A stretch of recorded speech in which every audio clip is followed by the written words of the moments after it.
welcome to Crunching the Numbers, Reimbursement and Future Credit Calculations in New York and New Jersey. Ideally, there should be a little video of me in the bottom right. If not, this is audio only. So anyway, you can still ask questions. Feel free to post them in the questions box, and I'll get to them at the end. So let's start with what our rights are under Section 29 and Section 40. So both New York and New Jersey prohibit a double recovery by the injured worker.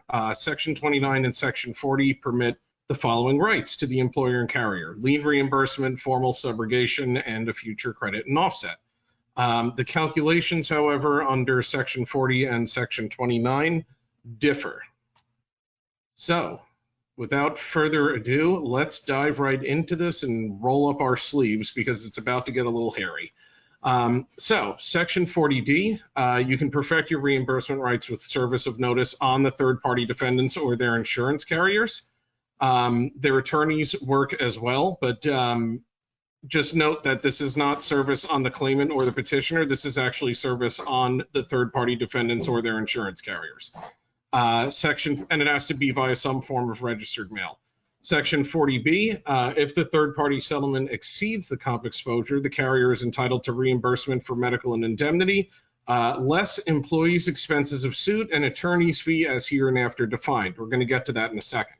Section 40C, if the third-party settlement is less than the comp exposure, i.e. your lien, the carrier is liable for the difference plus expenses of suit and the attorney's fee. And finally, Section 40 of E, what I said we were just going to get to, expenses of suit are capped at $750, and the attorney's fee is capped at 1/3. So let's look at an example of a third-party settlement Section 40B calculation. So our lien is $30,000, the third-party settlement is $100,000, the attorney's fee is 1/3, and expenses of suit are $500. So first we take 1/3 because the attorney's fee is 1/3 off of our $30,000. So that's $30,000 minus $10,000, then minus $500. And you might notice I put a note there that says, remember $750 is the max deduction. So we're only taking off $500 because that's what the expenses of suit are in this case. That leaves a reimbursement of $19,500. The petitioner's net is $100,000 minus $500 minus $33,166.67. That's 1/3 of $99,500. That's the attorney's fee minus $19,500, and our reimbursement equals $46,833.33 in future offset rights. And we're going to get into how that works in a moment. So an example I really want everyone to take note of here because it makes all the difference in the world in these catastrophic exposure cases. So what about with a large third-party settlement when Court Rule 1:21-7C applies? So we have this lovely case from the Appellate Division in 2019, which finally clarified a as yet unclarified area of the law. You take the lower of the average attorney's fee or 1/3, whatever it comes out to be. And if that doesn't make sense, we're going to see how the math works right now. So pretend our lien is $500,000, the third-party settlement is $3 million, costs are $10,000, and no fee has been approved by the court. The reason I put that there is the court rule says that the court can actually just approve any fee upon proper application if the attorney shows that they put in the legwork that warrants that fee. But let's pretend for this case it's just the rule applying. So Court Rule 1:21-7C says you get 33.33% in attorney's fees on the first $750, 30% on the next $750, 25% on the next $750, and 20% on the next $750. Any amount beyond that, and you'll notice in this example we added up exactly to $3 million. Any amount beyond that is only by fee application like we just talked about. So let's continue with this example. So what this Liberty Mutual Insurance versus Rodriguez case says is you average the attorney's fee. So $249,975 on the first $750,000. Remember that's 33.33% of 750. $225,000 on the next 750, i.e. 30%. $187,500 on the next 750, 25%, $150 on the last 750, 20%. So we add up those four different fees for those four different components of the settlement, and we divide that total number by the gross settlement. This shakes out to 27.08%. So even though our costs are capped at $10,000, the reduction for expenses of suit is, even though our costs are $10,000, the reduction for expenses of suit is capped at $750. So to do the total math here, $500,000, that's what we said our lien was, minus 27.08%, that's $135,400, minus $750 equals $363,850. So this is $31,266.67 more due to that averaging of the attorney's fee per the Liberty Mutual Insurance versus Rodriguez case. Instead of taking a third off the lien, we were able to average the attorney's fee under the court rule and take 27.08% off. And obviously, if there's a $3 million third-party settlement, you probably have a pretty large lien as well. So this really does make a ton of difference in these catastrophic exposure cases, which is why I wanted to bring it up. So Section 40C, when we have a lien that is actually greater than the third-party settlement. So we have a miniature third-party settlement here. So let's say it's $15,000. This is the standard policy minimum in New Jersey. The lien is $100,000. The attorney's fee is 1/3, and costs are $500. Well, step one, and this is how it's laid out in the statute, but we're going to give you a cheat code at the end of it. Step one, the difference between the lien and the third-party settlement, 100 minus 15 is 85,000. You add the fee and costs to the difference, so 85,000 plus the attorney's fee plus $500, so that's 5,333.33 total equals 90,333.33. How much does the lien exceed the number that we got to in step two? Well, 100,000 minus 90,333.33 equals 9,666.67 in reimbursement. Now, the cheat code I mentioned. This translates to being entitled to the entire third-party settlement after costs and fees. You might notice if we didn't go down this long rabbit hole, if we just did 15,000 minus 500 minus 4,833.33, it would equal the exact same amount we got to in step three. So Section 40C is a long-winded way of saying that if your lien exceeds the third-party settlement, you get every red cent less attorney's fees and costs. It's just if you ever have to lay out the math for a judge, and which we had pop up recently, this is how it works. All right, future offset rights. So this is only going to apply when the third-party settlement is less than the total lien for obvious reasons. So Section 40B provides that when the third-party settlement exceeds the lien, the carrier shall be released from such liability. And I highlighted that language because it's actually kind of interesting how this is going to work out. For future offset purposes, the petitioner's net third-party settlement is our credit amount.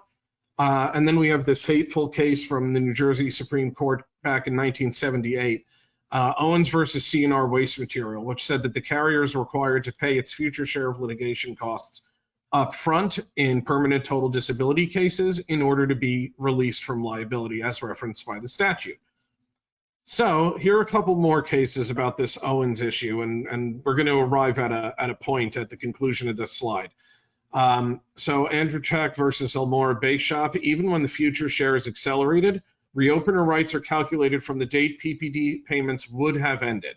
So you forecast out the amount of weeks on the PPD, and you count 2 years from the date the last payment would have been due.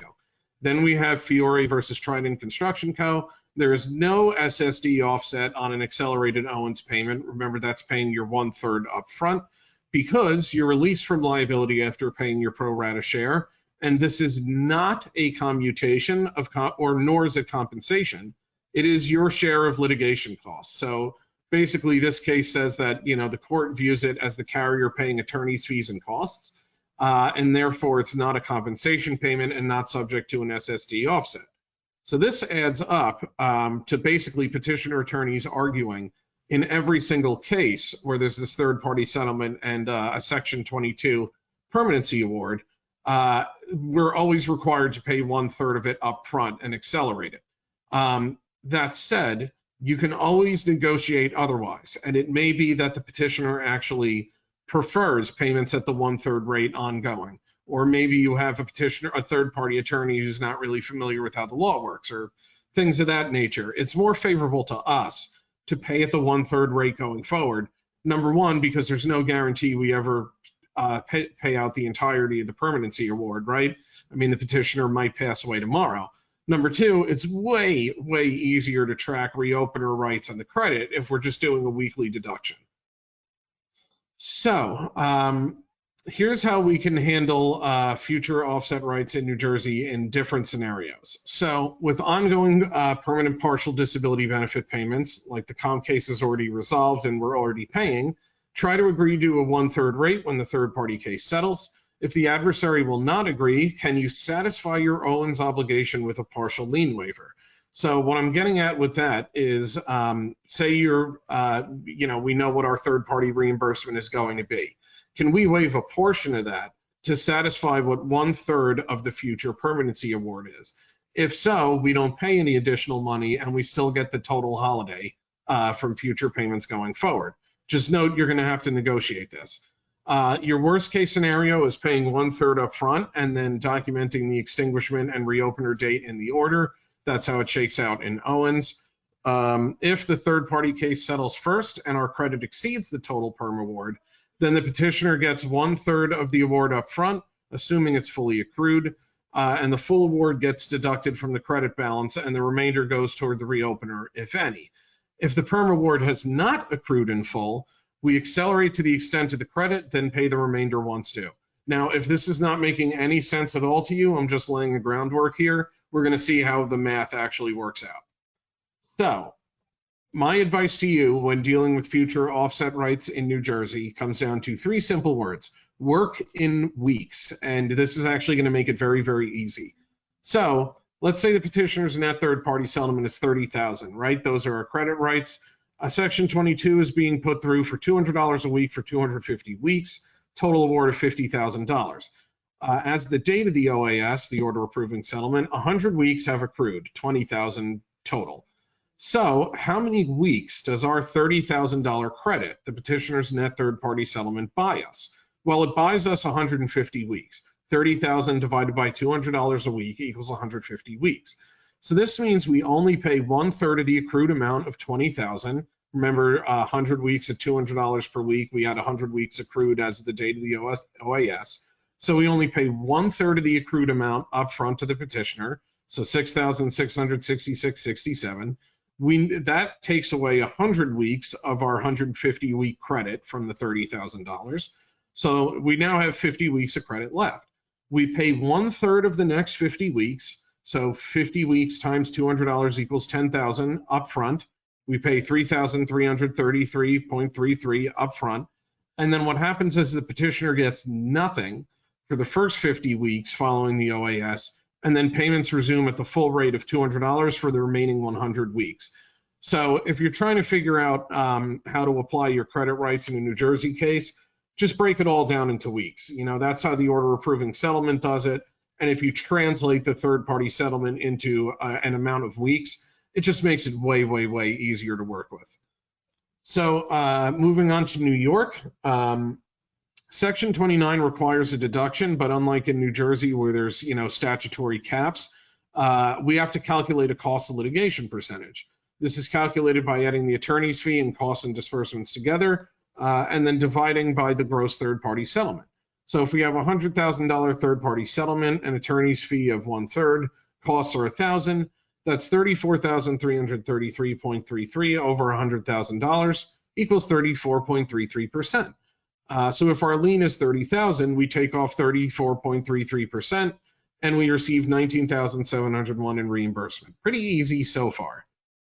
So where it starts to get messy is the Court of Appeals in Burns versus Variale and the difference between speculative and non-speculative future benefits.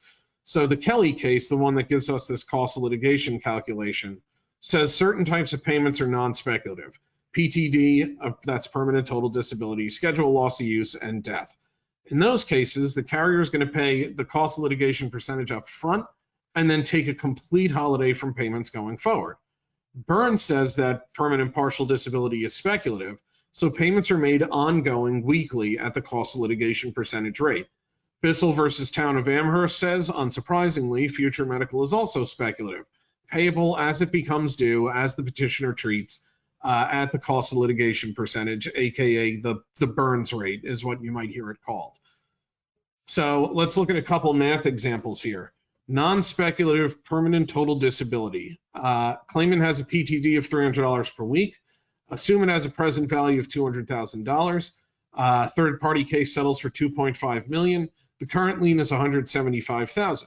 The attorney's fee is $833,333.33, and costs are $15,000. So we get our cost of litigation percentage first. Attorney's fee plus costs divided by gross settlement is 33.93%. Now we have to figure out what the total benefit to the carrier is. $175,000, that's the current lien, plus $200,000, that's the present value of future benefits, is equal to $375,000. What is the carrier share of $375,000 based on the cost of litigation percentage? 0.3393 times 375 equals $127,237.50. So then we take that number from our equitable, or we take our equitable share from the total lien, and we're left over with $47,762.50. That ends up being our reimbursement amount in this permanent total disability case.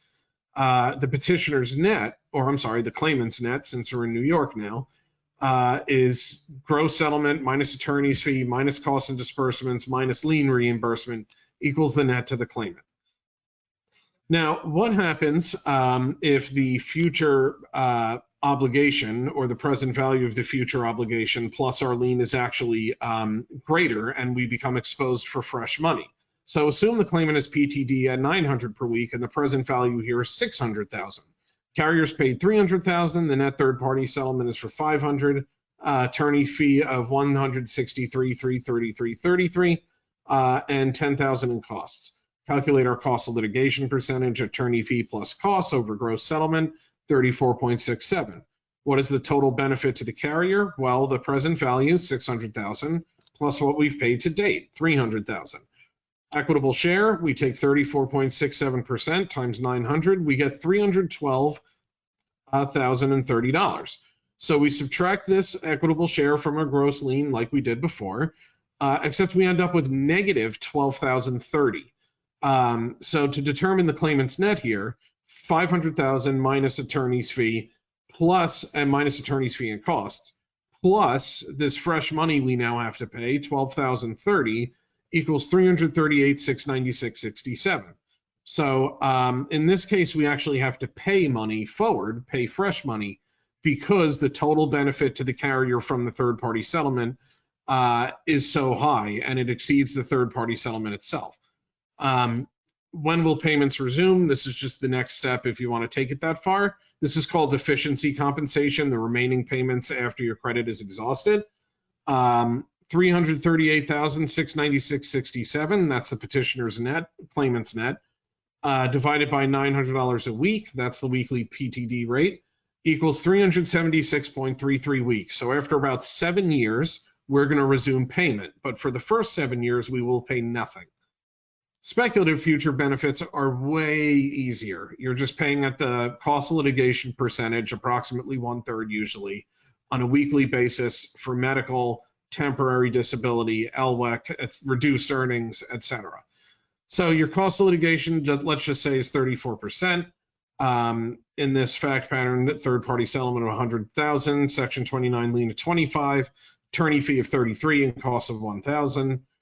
The cost of litigation percentage reduction to our lien, 34%, taken out of $25,000, $8,500. Our reimbursement then is $25,000 minus $8,500, $16,500. Claimant walks away with $49,500. So that is our future credit amount. So let's assume the claimant gets classified with a 25% LWEC and gets 250 weeks at $300 per week.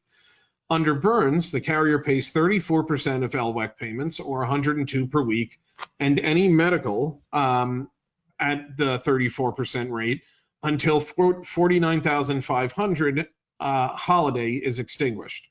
The holiday is what we call the reduced benefits payment period, or the suspended benefits payment period. So assuming there's no medical, which is kind of typical after permanency except for ongoing maintenance care, unless in some serious injury cases, the holiday would expire after 165 weeks. How did I get to that? Claimant's net divided by $300 a week, the LWEC benefit payments, And that would resume at the full rate for the remaining 85 weeks on the LWEC classification. So we got through the tough part, we got through the math. Now I just want to leave you with a few takeaways in New York before I do third-party settlement takeaways overall. So a warning about the interplay with Article 51 and Section 29(1)A. You might have heard this referred to as the 50K carve-out in motor vehicle accident cases. That applies retroactively and prospectively. So if you have not yet paid out over $50,000, subject to some exceptions, you likely do not have a lien. But you do maintain your credit rights on the full third-party settlement value, what the claimant walks away with from the third-party settlement, for any amounts that are not paid in lieu of first-party benefits. So in other words, once you get to $50,000, your offset rights apply as normal. So make sure you're tracking in cases where you might not get a reimbursement because your lien is small. Make sure you're tracking when you get to 50K anyway, because you still have the offset rights for the full value once you get to 50K. Note that you're required to reserve your offset rights in the consent agreement under Section 29(5). This is nice because you can dictate the terms of your offset. You can set the cost of litigation or burns rate. You can have the claimant waive burns. You can set the effective date of the credit. You can impose restrictions for revoking your consent. The consent agreement is really a powerful thing, and we have some webinars on that if you want to check it out. Burns can be satisfied with a partial waiver up front or over time, or it can be waived by the claimant. So you can waive some of your present reimbursement to satisfy what you calculate your future burns obligation to be, or once what you pay in your lien reduction plus your weekly burns payments, once that adds up to the claimant's actual litigation costs, you've satisfied burns. If you think about it practically, you never have to pay more than the claimant's actual litigation costs. That's not equitable. That's just, the carrier taking a hit for no reason. So once your burns obligation is satisfied, you get dollar for dollar offset rights. You can also have the claimant agree to waive burns in the third-party consent agreement, and then you get dollar for dollar offset rights. Bissell and matter of Franciscan health management. Note that medical treatment in a third-party settlement credit in New York, the claimant is actually responsible to pay out of pocket and then submit claims for reimbursement through the board, after which the carrier will be directed, assuming the bill is adjudicated to be compensable, the board will direct the carrier to reimburse the claimant at the burns rate, unless the claimant waived burns or you've already satisfied it. The reason I bring this up, that means medical treatment is objectionable if you have a third-party settlement credit running. So consider filing those CA.1Bs to shake things up a little if the claimant's still getting treatment after a third-party settlement. Many judges and attorneys are unaware of the requirement for a gross benefit deduction. So remember in the prior example, to figure out the deficiency compensation, I divided it by the gross weekly award amount. We said the claimant was getting $900 a week in PTD, and then I took the claimant's net third-party settlement divided by 900. A lot of attorneys and judges think the way it actually works is that you're only responsible for deducting the portion of the payment you avoid, or the 2/3. So if you pay it, the 1/3 rate or the approximate 1/3 rate, you're still paying that. So a lot of attorneys and judges think that the only thing that comes off your lien is 2/3 of the benefit payment. So if you can throw that in a consent agreement and get everyone to sign off on it, more power to you. Note that if they push back though and they say you have to deduct the gross benefit amount, they're right. And finally, beware matter of Terra Nova. This is a case from 2017. Basically, we talked about schedule loss of use being one of those non-speculative future benefits. That does not mean that if schedule loss of use has not been resolved at the time the third-party action settles, that you get to skirt, your burns obligation. What matter of Terra Nova says is that burns requires payment of your equitable share as it becomes due. So when you get to a schedule loss of use, thanks to what matter of Terra Nova now says, it's not like you get to skirt your burns obligation. You still have to pay the burns rate of the schedule loss of use. So if your third-party settlement credit exceeds the total SLU, that means you have to pay 1/3 of the SLU still. If your third-party settlement equals only a portion of your third-party settlement, I should say, the claimant's net third-party settlement equals only a portion of the SLU, well, you still have to lop the burns rate off of that credit amount. I know that sounds unfair, but that's how it works. Until there's further clarity from the board panel or the third department or the Court of Appeals, the carrier gets hit coming and going on SLUs. All right, best practices for the third-party settlements, and then we'll get to questions if there are any. Negotiate everything in advance. Do not leave it up to judges. So I want you to work things out with petitioner or claimant's counsel. Do not just draft a sloppy consent letter and assume, the law will figure it out. Along that same line, memorialize everything in writing. This is actually required in New York under 29.5. It is not required in New Jersey because there's no requirement to ask for our consent to settle, but do it anyway. Because if you have your offset rights and reopener rights, laid out in a consent letter, that is way more compelling if the issue of your credit is ever adjudicated. Look for a possible global settlement. Can you waive a portion of the lien to fund a Section 32, for instance? Know the math and how your rights are applied, like everything we just went over. Make sure you got a system in place for tracking your weekly deductions, as we discussed. You're going to be taking money off weekly if you can agree to it in New Jersey, or if you're paying at the burns rate. Somebody should be tracking that. If it's an Excel spreadsheet or some software, somebody's got to be on top of it. And finally, properly reserve your rights in New Jersey. Section 40D requires service of notice on the third-party defendants, their insurance carriers, or their attorneys via some form of registered mail. So make sure you're doing that.